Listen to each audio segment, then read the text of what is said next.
भावेश तिमी हेर्दैछौ भने भिडियो तिमीलाई धेरै याद गरिरहेछन्। अब यसलाई चाहिँ हाम्रो यता खान्छन् है, हाम्रो यता खाने गर्छन्। यो पुलेर खायो भने बहुत टेस्टी हुन्छ है, भेरी भेरी टेस्टी यम्मी आउँछ ल। त्यो एउटा पटिङलाई छोपेर राखेँ।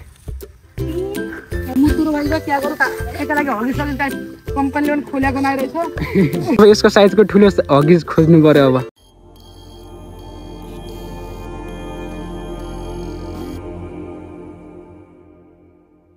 सो हेलो गाइज, आज चाहिँ हामी धान काट्न आएका छौँ। हेर्न सक्नुहुन्छ हाम्रा खेतालाहरू धान काट्नेहरू सबै यता काटेर पनि यति आधा बनाइसकेका रहेछन् क्या। म चाहिँ अहिले भर्खर आएँ, अब म पनि लाग्छु। आँसी समाएर तयार छु, हाम्रो मिलन भाइ पनि तयार। कताबाट स्टार्ट गऱ्यो यता ल त है, हेर्दै गर्नुहोस् हामी काट्दै गर्छौँ। बिच बिचमा कति रमाइलो हुनेवाला छ र अझै बाँकीहरू के छन् यता पटिङलाहरू पनि छोपेर तपाईँहरूलाई देखाउँछु पछि है।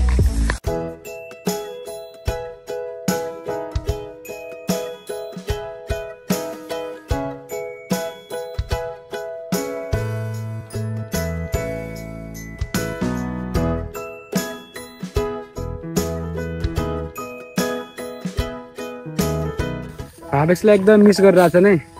भावेश तिमी आज चाहिँ नभएर खेत अलिक खल्लो भयो, रमाइलो हुन्थ्यो होइन। भावेश भइदिएको भए अलिक रमाइलो हुन्थ्यो, तर के गर्ने। भावेश तिमी हेर्दैछौ भने भिडियो तिमीलाई धेरै याद गरिरहेछन्, तर हाम्रो तर्फबाट धेरै माया छ तिमीलाई। यो खेतले पनि धेरै याद गरिरहेको छ है, यो खेतले पनि धेरै याद गरिरहेको छ भावेशलाई। छिटाउ भाइ, आज यिनीहरूको ट्रेनिङ भइरहेछ बबाल काट्ने धान। औसला भयो कहाँ छ औछेलो?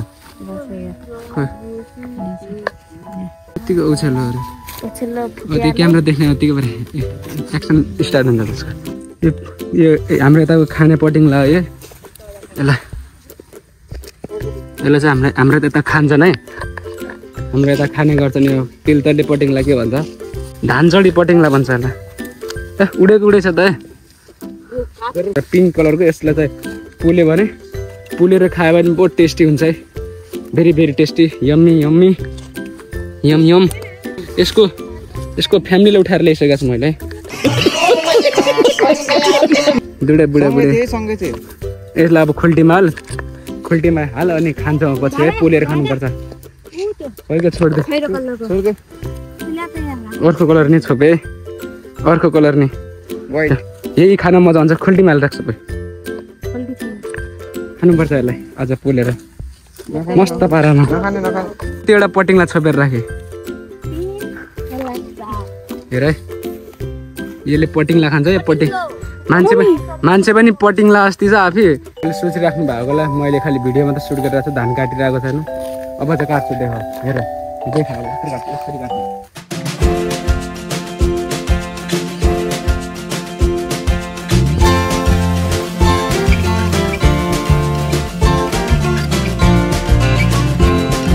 हामी भुटुटुटु पारेर गाडी मोटरमा त चढ्ने काम गर्दैन कि, घुम्ने मात्र होइन कि।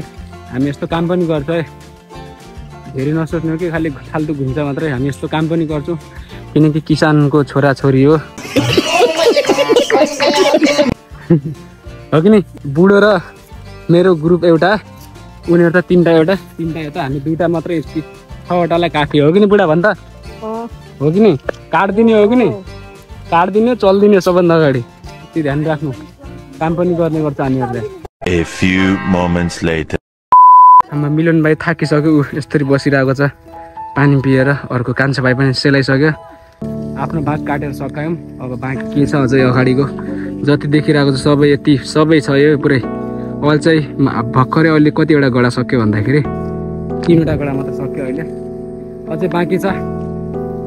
किनकि घाम पनि लागिसक्यो धेरै जोरले। अब किनकि गर्मीले गर्दा धेरै काट्न सकिँदैन, थाकिन्छ, थाक लाग्छ। अब यसपछि रेस्ट टाइम, खाजा नास्ता के खाने हो, त्यसपछि चाहिँ हल्का शीतल भएपछि काट्ने हो। अहिले चाहिँ यति राख्ने हो आफ्नो काम चाहिँ।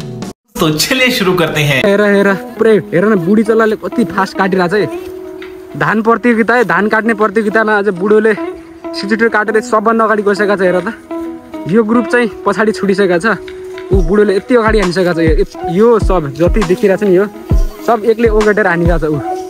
हाम्रो जेठेलाल खतरनाक रहेछ है। जेठेलाल इज्जत भएरी खतरनाक भेरी एक्सपर्ट चाहिँ उसले बछुरिया गएर मामा घर जे होस् काम चाहिँ अलिक छिटो गर्न चाहिँ सिकेर आएको रहेछ राम्रो छ जे होस् मैले आफ्नो ग्रुपमा बुढी तल लगेर राम्रो भयो रहेछ मलाई सजिलो पर्यो हाम्रो बुढो ग्याङले सकाइसक्यो आफ्नो धान काटेर अहिले त म आफ्नो भाग सकाएर मम्मी ग्याङमा आइसकेको छु अब यो टिममा आएर अब यो टिममा पनि सरसरी काटेर सब सकाइदिन्छु है जोसमा छ नि त अरे कहना क्या चाहते हो जोसमा भएको बेला सकाइहाल्नुपर्छ लाइज छिटो बुढा ग्याङ छिटो आइज छिटो ल ल हुन त हामीले आफ्नो भाग सकाइसकेका छौँ केही टेन्सन छैन हामी गएर अहिले रेस्ट पनि गर्न सक्छ चाह्यो भने होइन यस्तो मम्मीहरूलाई यस्तो हल्का सहयोग गरिदिउ न सब सँगै जानुपर्छ रेस्ट गर्न हामीले त सक्क भने बुढा चाहिँ म जस्तै छ किनकि म जस्तै भएका हुनाले चाहिँ जे होस् उसले मसँगको अलिकता जो कनेक्सन छ नि राम्रो छ क्या त्यही भएर चाहिँ छिटो सक्यो हामीहरूले काट्न है यसरी काट्छन् धानहरू हेर त राम्रो छ बुढा म जस्तो छ कोही हेर त अनुहार देखा त म जस्तो छ छैन म जस्तो छैन यो भनेर भन्न तर मुतुरो भयो क्या यो मुतुरे अब मैले त यसरी मुतेन कहिले गजब बेइज्जती है हेर नि म पठाइदिन्छु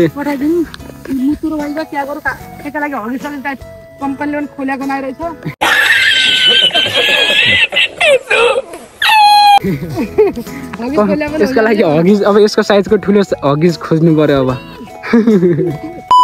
फाइनल चाहिँ हाम्रो आधा काम सक्यो आधा काम सकिएर भ्याइयो फाइनल्ली अब चाहिँ अब हामी रेस्ट गर्न जाँदैछ अहिले ऊ आन्टीको घर यो आन्टीको घर ऊ मेरो ग्याङ चाहिँ यता बसेको चाहिँ मेरो ग्रुपको यो हेर त थाकिसकेको त्यो यस्तो कामिलो छ यो चाहिँ हाम्रो घर हाम्रो मम्मीहरूले काम सकाएर अब अहिले आन्टीको घर आइसक्नु भएको छ हामीहरूले चाहिँ भर्खर धान काट्दैछ आन्टीले त धान काटेर सकाएर काटेर नि ऊ धान बताइराख्नु भएको छ भाइले यस्तो पङ्खा हगाइरहेछ हामीहरूले अब भर्खरै धान काटिरहेको छ के गर्ने ढिला सुस्ती काम बाबा चाहिँ यस्तै हुन्छ A few moments later. Free फायरको बन्डल यार धान काट्न आएको यार अझै भाइ यो फ्री फायर हेर्नेवाला यो फ्री फायर खेल्नेवाला यस्तो धान काटिरहेको छ कुन बन्डल है हेर्नु सक्नुहुन्छ ऊ हाम्रा कामिला मान्छेहरूले धान काटेर सकाइसकेका छन् यति बाँकी है बुढो त लास्टै कामिलो रहेछ क्या यसले ऊ पटिङलाई छोपेर हेर नि पटिङलाई यस्तै खान्छन् उडे उडे उडे ल यो खानेवाला पटिङलाई है हाम्रो यता त खाने गर्छन् यसरी यसलाई खान्छन् तपाईँहरूले खानुहुन्छ कि नै हाम्रो यहाँ जङ्गली अन्त तलको मान्छे छैनन् कुछ भी जे पनि खाइदिन्छन् यहाँ ताल पऱ्यो भने यहाँ सर्प भेटा भने सर्प पनि खाइदिन्छन् यिनीहरूले कौन है ये लोग कहाँ से आते हैं 5 बजिसक्यो ऊ टाइम हेरिरहेछ भाइले कति बजे कति घर जम्मा सोचिरहन् 2.5-3 घन्टा चाहिँ पुरै रेस्ट टाइम भयो अब यति भाग छ अब कान्छी आन्टीको यो भाग आई होप तपाईहरुलाई आजको भिडियो मन पर्यो होला यदि तपाईहरुलाई आजको भिडियो मन परेको छ भने भिडियोलाई लाइक एन्ड शेयर एन्ड यस च्यानललाई सब्स्क्राइब गर्न चाहिँ नबिर्सिनु होला है बाइ बाइ भेट्नेछौँ नेक्स्ट भिडियोमा